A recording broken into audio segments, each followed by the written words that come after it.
Hello everyone, it's Happy, and today we're going to be talking about the top 3 things that piss me off in terms of game mechanics in World of Tanks Blitz. But before we start, don't forget to like, comment, and subscribe.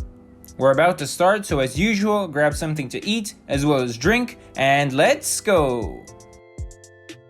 Alright, my first problem with the game would be the amount of TDs in the game. When you have 3 tank destroyers against you in some very bad maps, which give tank destroyers such an advantage, for example Mines or Dead Rail or the Winter Rail map, I don't remember the name, but for example in those maps, you as a heavy tank can literally do nothing. If you peek out, you get shot.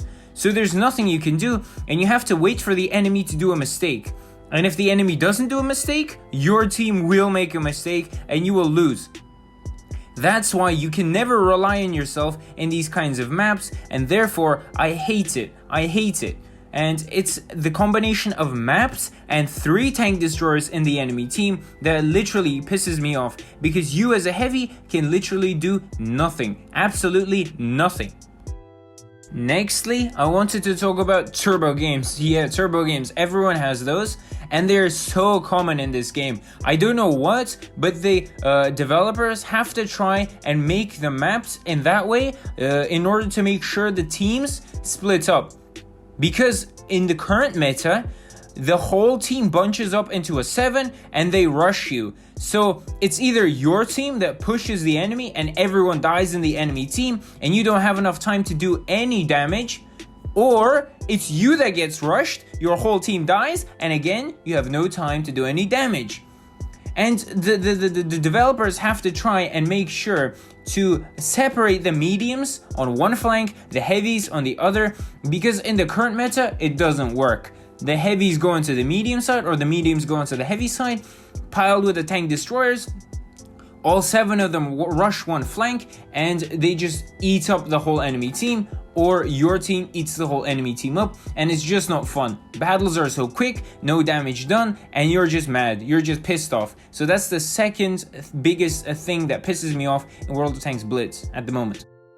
Thirdly, the biggest thing that pisses me off in World of Tanks Blitz is ghost shells. What the hell are ghost shells? Why do they happen? I don't know, but it pisses me off. You shoot someone into the side and the shot just goes straight through them. And because of that, you lose the game. Why? Why does this happen? And why does this happen in such a competitive game like Blitz, where there are tournaments, there's a big prize fund, you have your statistics, blah blah blah, etc, and it should not be happening in such a competitive game like World of Tanks Blitz, because that one shot can mean everything. You win or lose because of that shot, and to be frank, it just pisses me off. It should not happen, but they do, and the developers have to try and fix it. They have to. As a bonus though, I really want to talk about teammates. Some teammates are bad. Some teammates are worse than bad, because sometimes, for example, in the clip you're gonna see now, this teammate literally just pushes me for no goddamn reason. He pushes me and I basically get killed there, and it just pisses me off, and I just wanted to take that off of my chest. Literally, why do people do this? Why does this happen? Someone please fix this. I don't know how, but please fix this. Alright, with that, my rant comes to an end. If you enjoyed this video and if you agree, don't forget to like, comment, and subscribe as usual. However, today I'm also going to be doing a clutch commentary, so an IS4 clutch commentary. So if you want to stick around for that, you're always welcome. But if you don't want to see these kind of videos or like clutch commentaries at the end of videos, just close this video. I'm doing this just to increase my hourly views, just to make more progress on YouTube. Most of my videos, as you guys know, are 3 to 5 minutes, sometimes even less, because I want my guides to be very specific, on point, and very quick. However, at the same time, I also need to progress on YouTube, because most people pump out 10-minute videos and they just talk a lot in them. I like to keep it short and simple, but at the same time I need to progress, so I hope you guys understand. But if you guys really don't like this type of content, type in the comment section or write something in the comment section, i.e. that you don't enjoy these commentaries. So let's start. Alright, so from early on, we already take the heavy route because we already have 3 heavies on our team. Therefore, it makes sense to push the heavy side because there's 3 of us and 2 of them. That means we can push them out with ease, and that is exactly what 3 of our heavies, including me, are doing. As you can see, the IS-7 has already made a lot of mistakes, and we have taken him out pretty easily. And then same goes with the other IS-7. He pushes out, and he's now in a 1v3 situation, and we're just gonna kill him with ease. As you can see, we're just trading shots. He misses, and now the other guys might take him out. And however, if you look at the other flank, the same situation is happening to our team on the opposite side. Their team has pushed through, and our team is pretty much dead on the other side, and there is just a TD left, and he is gone down too. And now it's a 3 versus 4 situation. And I've already done around 3k in terms of damage, which is quite average for this tier.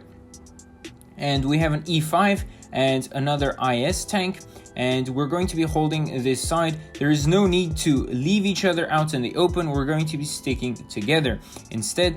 Well, apart from our teammates, of course, and I'm going to be hoping for the enemy to be pushing out one at a time. Here, obviously, I make a risk by driving past that open area, and I don't know what I did here, to be honest. I want to hit the T-54? I am not sure. Sometimes I do this kind of crap. Sometimes it happens, and now it's a 3 versus 3, and now the odds should be on our side. But as you can see, the IS-7 makes a mistake by pushing out there, and who knows where the TDs are. Obviously the 268 is here, and he makes a shot, so I can easily shoot him. But our IS-7 is down, and the Progetto makes another shot, and the Foch is nowhere to be seen. Therefore, he could be anywhere possible at this point in time. Now my teammate has to play very carefully, and so do I, as to not get shots which we do not really need. I'm going to be waiting for the Progetto to peak because I know he will 200%. But quick disclaimer, I'm going to flop the shot. Yeah, I'm telling my teammate to hold the bottom so we do not get flanked, and I'm in a very good position, but as you can see, I flopped the shot and I don't really hit him. But we're in a good position. Why? Because we can't really get flanked around, and we can't really be flanked around from our butt or from our side because there's this little ridge, and it hides my lower plate as well as my weak side. So now we're just going to be doing a waiting game, and we're going to be waiting for them to make the mistake. So don't make the mistake yourself. Wait for your enemy to do it. And well, our teammate kind of, does a mistake and he dies. And so it's a 1 versus 3 now. I can see that they have 2 TDs and 1 Progetto. And from the fact that he's pushing me, I need to get into position to close my lower plate. And this is where the IS-4's armor plays very well. As you can see, we can ricochet, and the Progetto needs a long time in order to find our weak spot. And we shoot him once, and here we have to angle our butt so he doesn't pen us. So here we're doing a reverse side scrape so he doesn't pen us for the time being. We load HE, we kill the Progetto, but he obviously finds a good enough angle to pen us, and now he's trying to run away, but I won't let him do that. Here you go, boy. Bye-bye. And there's just the Foch left. Now I have to keep holding this position because there's a lot of cover I can use, and if I leave, I can get flanked from any side. And I remember that the Foch is not low on HP. Well, he is low on HP, but he's not one shot for us, and we are potentially a one shot for him. Therefore, we have to be very careful in this type of position, and the Foch obviously makes a mistake here. I close my lower plate, and I load gold instantly in order to not flop this shot, because I cannot be doing mistakes at this point in time. As you can see, he can't find a place to penetrate me, and I obviously load gold, 354, and let's hope he doesn't pen me. And we are kind of lucky. Every clutch requires luck, and we kill him pretty much. And that is how we clutch this 1v3. With ease. It wasn't anything hard. It was quite easy, in my opinion, at least.